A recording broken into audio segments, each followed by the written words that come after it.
Welcome back to the world with Randall Williams. Today we are diving into the world of sports, specifically the NBA, because I want to add context to a narrative that's beginning to spread about the league, that the league is in a bad place because viewership is down across the league. Awful Announcing and Front Office Sports have done some reporting on this. I'm sure there are a bunch of other media outlets as well. And the fact is, it is true that the NBA viewership is down. However, is the league in a bad place? Absolutely not. The NBA is fresh off signing a new $76 billion media deal that hasn't even gone into effect yet. They're on the last year of their existing media deal before the new one begins its period next year. The new one is with Disney, Comcast, and Amazon, also known as ESPN, NBC, and Prime Video Sports.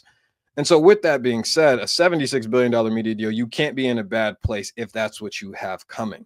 I think that as it pertains to how many people are watching these games now, yes, the viewership is down. But does it matter? Not at this current moment. If this was happening in 2034 or 2033 or something along those lines, then yes, there would be a different conversation. But the NBA has a lot of time before they're in trouble, a long time before they're in trouble. Now, as it pertains to the identity of the league, I think the league is faceless right now. You have a bunch of stars who have their own cult following, but no one has emerged as the face of the league. I think the league and many of its fans are hoping that that moment would happen in this year's finals, where we saw Jason Tatum and Luka Doncic square off, but no memorable performances were in those finals. It was a 4-1 series where Boston pretty much dominated the entire time, and it was through a brand of team basketball. And although I think for Boston fans, team basketball is fun, for the rest of us, that finals was pretty boring. It was uneventful. Luka spoiled the whole thing. Kyrie didn't play well, neither did Jason Tatum, but Jaylen Brown did. He played, again, team basketball. There were no real dominant performances that happened the way that Steph Curry took over in 2022, Giannis the previous year, and LeBron the year before that, and even Joker as well. With that being said, the league is in, I think, an interesting spot. There have never been as many superstars as there are today in terms of just the sheer following that these players have. You're talking about Anthony Edwards, you're talking about Ja Morant, you're talking about Giannis, Joker, Luca, Jalen Brunson, whoever else you would like to throw in there, Zion, if you would like to put him in there as well.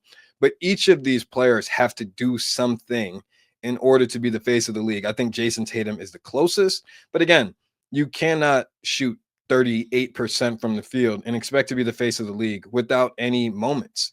And none of these players have moments right now. I think Ja Morant was on track to be a face of the league had he gone to a finals or a Western Conference finals, then he got in trouble.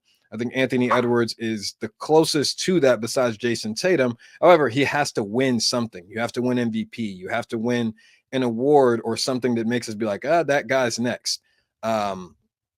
You're talking about Jalen Brunson, the Knicks. Again, I think Jalen Brunson is phenomenal. Got to get to the next step. You have to go to the Eastern Conference Finals. You have to go to the NBA Finals in order to be considered one of the faces of the league. And Giannis is another one. Giannis has the one title. He has 2 MVPs, 2 Defensive Players of the Year. He's a certified Hall of Famer. But we don't really talk about him in the same way as being one of the faces of the league. And in some ways, it's because of bad luck. He's gotten injured. His team's been bounced from the playoffs. So we're gonna have to see. You're talking about Luca and Joker. I don't think Joker cares. He's more concerned as soon as they win the title or as soon as his team gets eliminated, he'd like to go spend time with his family and with his horses. Luca definitely cares, but it needs to be under more control. He's thrown temper tantrums on the court on the NBA's biggest stage, and he failed to make the Olympics, or Slovenia failed to make the Olympics this past year. And so, with that being said, you basically have a Rubik's Cube of players who are just rotating the entire time. And over the course of the NBA's history, if you look back at even the 80s and 90s and 2000s and 2010s, the league is driven by stars who are normally in big cities.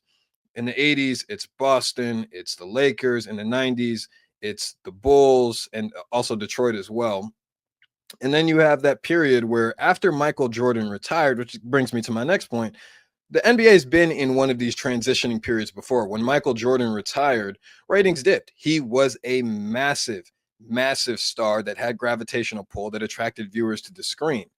When he left and the Spurs made the finals, the ratings dipped. When the Lakers got back there, the ratings went up. When the Spurs returned, the ratings dipped again.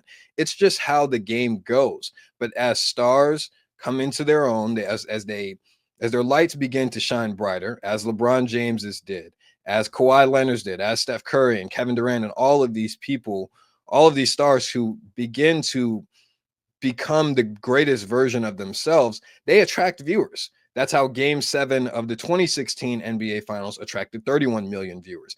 But again, that game 7 is a remarkable moment for the league. If you're expecting that every single year, then I don't know what to tell you. Even the NFL or the MLB doesn't have record breaking seasons every single year. It just doesn't happen. And quite frankly, with LeBron James and Steph Curry, these are two generational players that the league has not yet found replacements for. And not replacements in the way of like, oh, we need another Steph, we need another LeBron. No, replacements in the way of like, they're going to usher in the next generation. I think Victor Wembanyama has a chance as well, but he's 20 years old and he has to win. And the team is fresh off another lottery pick. He has a long road ahead of him, as do many stars.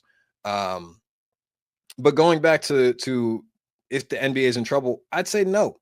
I think that they have entered a bit of unprecedented territory. You have 6 different MVPs or 6 international MVPs in 6 seasons. You have 6 different champions. That's hasn't happened in a very, very long time.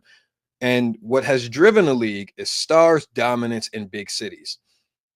Right now, the stars are scattered across the league. I think that's a good thing. I think that some of these smaller cities that have a chance to compete for titles gives parity across the league. But if stars are constantly moving, if there is no stability amongst these franchises, then they just end up in limbo. I mean, look at what happened with the Trailblazers. They have Damian Lillard there for a number of years.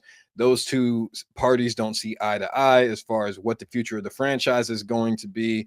Damian Lillard ends up leaving, and now the Trailblazers are back to square one, which is rebuilding the franchise all over again.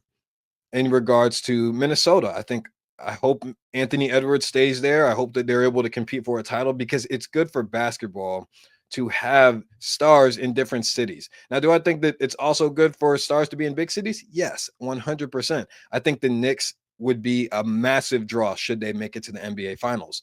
But we're a long ways away from that. And they'd have to go through the Celtics and so many other teams.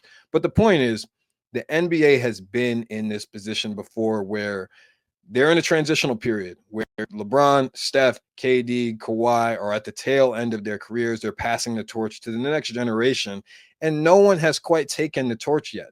Does that mean the league is in trouble? No. You cannot be in trouble with a $76 billion media deal that does not expire until 2036, and it hasn't even started yet.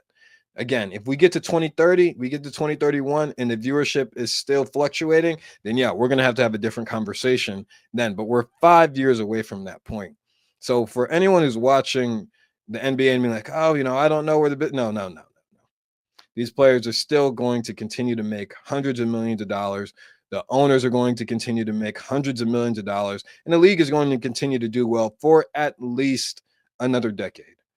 We'll reevaluate when the media deal expires, but for now, the NBA is fine, folks. Let's just hope and pray that we get an exciting season. That somehow, some way, that Adam Silver and Steph Curry are able to revive NBA All-Star Weekend, and that we as fans are rewarded with a good NBA Finals this year. I think that the last NBA Finals was a bit boring. The finals before that, I wouldn't say it was boring, but once Jimmy Butler and the Miami Heat won the one game, the Nuggets just went on to dominate that series. And we would like a highly contested NBA Finals. It doesn't really matter who's there. You just want good games. And there hasn't been that the last 2 years. So that's what we're hoping for. But the NBA is doing perfectly fine. If you're a fan, you have nothing to worry about for the time being. And that's all I got for you all today. Thanks for tuning in. Like, comment, subscribe. And this is The World with Randall Williams. See you all next time.